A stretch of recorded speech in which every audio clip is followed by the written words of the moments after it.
Alors, bientôt le carême, les chrétiens, vous savez même pas ce que c'est et plus personne ne le fait.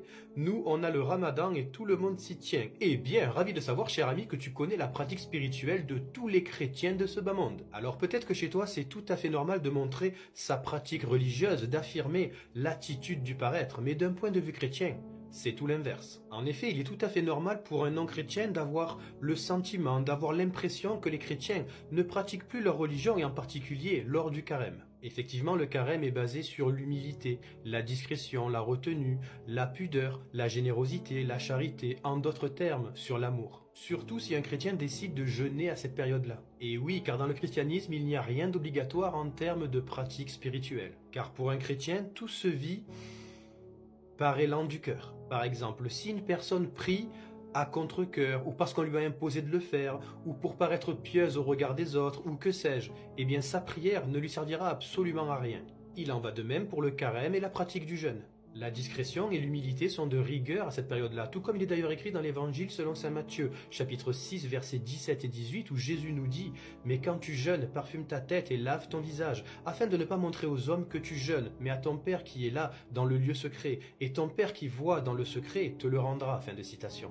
Vois-tu, le carême est la période de 40 jours qui précède Pâques, l'une des principales fêtes chrétiennes lors de laquelle est célébrée la résurrection de Jésus-Christ. Cette année, le carême débutera le 14 février et se terminera le 28 mars pour les chrétiens catholiques. Et pour nos très chers frères chrétiens orthodoxes, le carême débutera le 18 mars et se terminera le 4 mai. Je tiens à préciser quand même, chers amis, que le carême couvre en totalité une période de 46 jours, puisqu'en effet les dimanches ne sont pas comptés. Les 40 jours du carême renvoient non seulement aux 40 années passées par les Hébreux entre leur sortie d'Égypte et leur entrée en terre promise, mais aussi aux 40 jours passés par Jésus lorsqu'il était dans le désert. Le carême est donc une préparation à Pâques. Les chrétiens sont donc invités à approfondir leur foi, notamment par le jeûne.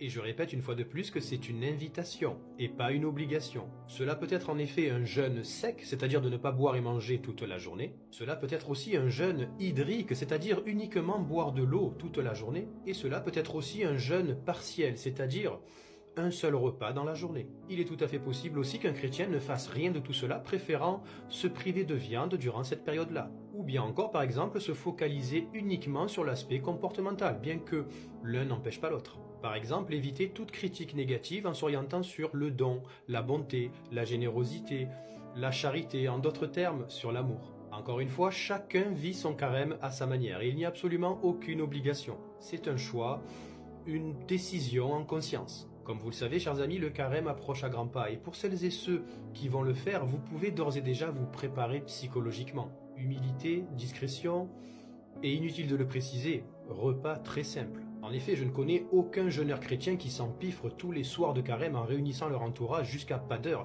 à en vomir parce qu'ils ont jeûné la journée. Ils savent en effet que cela est contre-productif à leur évolution spirituelle, mais surtout que ça n'a absolument aucun sens. Belle journée à tous, chers amis, prenez soin de vous, soyez bénis et bien évidemment, vive la France. Alors,